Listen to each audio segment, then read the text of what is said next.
Dar es Salaam.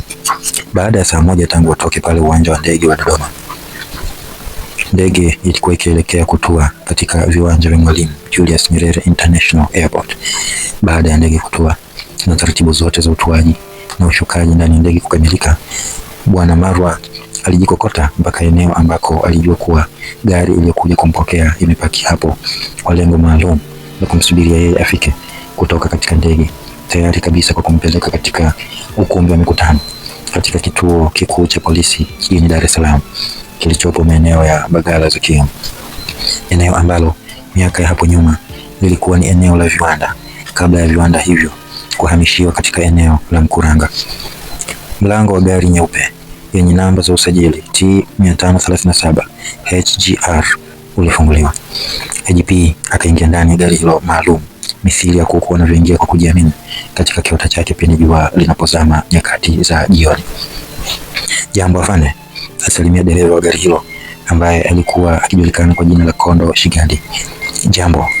Salamu na heshima hizo ziliambatana na mazungumzo ya hapa na pale baina ya watu hao wawili ambao ilionekana dhahiri ni watu waliozoeana na wenye mambo mengi ya pamoja.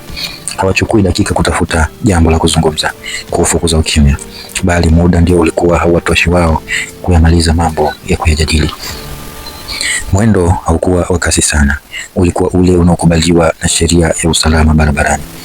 Walikuwa wakipishana na magari mbalimbali ya waliokuwa wakirejea majumbani mwao mida hiyo ya saa 4 kasoro za usiku. Baada ya kufika maeneo ya Tazara, dereva alimpa ishara bosi wake kuwa kuna mkia, tena mkia mrefu. Kulikuwa na gari yenye vioo vyeusi iliyokuwa imeongea tela katika safari hiyo, kana kwamba wameomba na inawapa huduma ya usindikizaji katika safari yao usiku huo. Tuliwatarajia hao, ila naona wamewahi kuliko tulivyodhani, Bwana Marwa jinsi alisema kumwambia swahiba wake katika safari, Bwana Kondo Shigadi. Sasa tunafanya nini?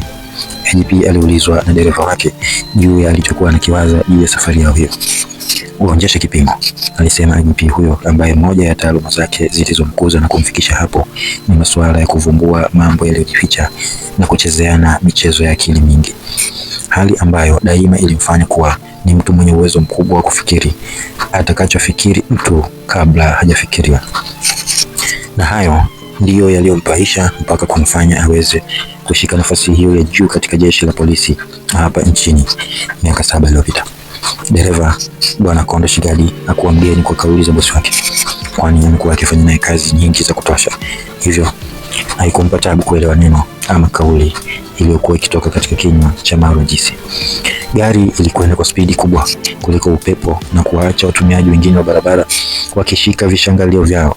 Naam, wapo waliojishika viuno, waliojishika vichwa vyao kwa mikono miwili kama vile wanakizuia kichwa kisidondoke, na madereva wengine wa daladala walifungua midomo yao kwa nguvu kama vile wanataka kumeza fenesi zima, na huku wakitumia viganja vya mikono yao wakiziba midomo hiyo.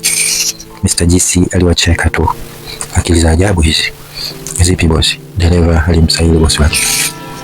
Mtu anatanua domo lake kama hotpot, halafu anafunika na mkono domo hilo lisionekane. Sasa kwani aliambiwa alifungue? Marwa Jisi alieleza. Ni kweli bosi. Dereva alieleza hayo muda huo washawaacha mbali sana watesi wao ambao walijipa shughuli ya kuwafuatilia. Walifika eneo la Buliaga Temeke kwa njia wanazozijua wao, na pale wakaingia ndani ya bajaji iliyozibwa vizuri kwa aluminium safi kabisa na kuwafanya abiria wajione kuwa kama vile wapo kwenye kijigari kidogo. Bajaji ilimfikisha salama IGP mahali alipokuwa anakwenda. Dereva akatakiwa kumsubiria eneo la mapokezi, huku bosi wake Tundia akibeba stahili zote za kuingia ndani. Akatumia dakika 30 huko, kisha akifanya mawasiliano na dereva wake ambaye alimfikisha salama katika jengo la ofisi za polisi Mbagala, mahali ambapo kulikuwa na kikao cha wakuu wa vyombo vya usalama na ulinzi hapa nchini.